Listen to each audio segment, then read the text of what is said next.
Big ബോസിനകത്ത് ഇന്നിപ്പോൾ ആര്യൻ മൊട്ട അടിച്ചു എന്ന് കരുതുക. അതായത് വീട്ടിലുള്ളവർക്ക് 1000 പോയിന്റ് കിട്ടാൻ വേണ്ടിയിട്ട് ആര്യൻ വലിയ നന്മമരമായിട്ട് ജിസേലിന് വേണ്ടിയിട്ട് ഞാനിതാ മൊട്ടയടിക്കുകയാണ്, ഞാൻ നന്മ മരമാണ് എന്ന് പറഞ്ഞ് ആര്യൻ മൊട്ടയടിച്ചെങ്കിൽ ഇതാ കാണാൻ ഇതുപോലെ ഇരിക്കും. ഉള്ള കാര്യം പറയല്ല, മൊട്ടയടിച്ചാൽ വലിയ ലുക്കൊന്നും കാണൂല. ആര്യൻ്റെ കോൺഫിഡൻസ് പോവും, ഗെയിം കൊളാവും. കഴിഞ്ഞ സീസണിൽ റോക്കി ഇടിച്ചപ്പോൾ സിജോയ്ക്ക് തിരിച്ചിടിക്കാൻ പാടില്ലാത്തതുകൊണ്ടോ അറിയാത്തതുകൊണ്ടൊന്നും അല്ല. സിജോ കൊണ്ട് നിന്നത് എന്താണ്, ബിഗ് ബോസിന്റെ നിയമങ്ങളൊക്കെ പാലിച്ച് അവിടെ നിന്നു. ഓഡിയൻസ് സപ്പോർട്ട് ചെയ്യുമെന്ന് വിചാരിച്ചു. എന്നിട്ട് എല്ലാവരും കൂടെ സപ്പോർട്ട് ചെയ്ത് സിജോയ്ക്ക് കപ്പ് കൊടുത്തോ? തിരിച്ചിടിച്ചിരുന്നുവെങ്കിൽ മാസെങ്കിലും ആകാമായിരുന്നു. ഇതിപ്പോ മാസാകാനും പറ്റിയില്ല, കപ്പും കിട്ടിയില്ല. വെറുതെ കുറെ ദിവസം അവിടെ നിന്നത് മാത്രം മിച്ചമായി അല്ലേ.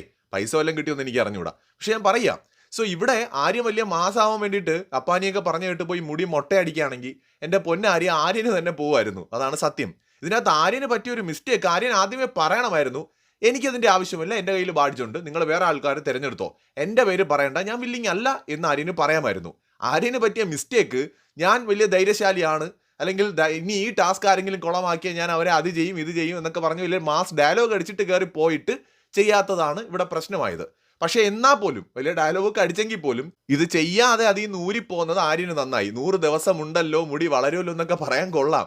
ഈ ഒരു മൊട്ട അടിച്ചു കഴിഞ്ഞാൽ മൂപ്പരുടെ കോൺഫിഡൻസ് കംപ്ലീറ്റ് പോകും, ഗെയിമിനെ അത് ബാധിക്കും. ചിലപ്പോൾ ബിഗ് ബോസ് വേണ്ടെന്നൊക്കെ പറയുമായിരിക്കാം, മൊട്ട അടിക്കാൻ സമ്മതിക്കില്ലായിരിക്കാം. പക്ഷേ സമ്മതിക്കാനുള്ള സാധ്യതയും ഉണ്ടല്ലോ. അപ്പൊ അതുകൊണ്ട് ആര്യൻ അടിയുണ്ടാക്കി അവരുമായിട്ടൊക്കെ പിണങ്ങിയാലും പറഞ്ഞ വാക്ക് പാലിച്ചില്ല, ധൈര്യമില്ലാത്തവനെന്ന് മുദ്രകുത്തപ്പെട്ടു. അതൊക്കെ ആര്യൻ തന്നെ പിന്നീട് പറയുന്ന പോലെ ഒരു 2 ആഴ്ചയ്ക്കുള്ളിൽ ആൾക്കാർ മറക്കും, അവിടെ ഉള്ളവരും മറക്കും.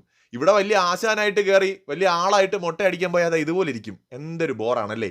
ഒരു ടാസ്കിന് വേണ്ടി 1000 പോയിന്റിന് വേണ്ടി, അത് മറ്റുള്ളവർക്ക് വേണ്ടിയിട്ട് അങ്ങനെ സ്വന്തം ത്യാഗം ചെയ്യേണ്ട കാര്യമുണ്ടോ? അതും ബിഗ് ബോസിനകത്ത്. റിയൽ ലൈഫിലാണെങ്കിൽ നമുക്ക് ചെയ്യാം. ബിഗ് ബോസിനകത്ത് ഒരാളെ പുറത്താക്കാൻ എങ്ങനെ പറ്റുമെന്ന് നോക്കിയിരിക്കുന്ന ഒരു സ്ഥലമാണ്. അവിടെ പോയിട്ട് മറ്റുള്ളവർക്ക് വേണ്ടിയിട്ട് നന്മ വരം കളിക്കേണ്ട കാര്യമുണ്ടെന്ന് എനിക്ക് തോന്നുന്നില്ല. എനിക്ക് തോന്നുന്നു ആരും ചെയ്തത് നന്നായിരുന്നു. കൂടുതൽ അപ്ഡേറ്റ്സുമായി വീണ്ടും വരാം.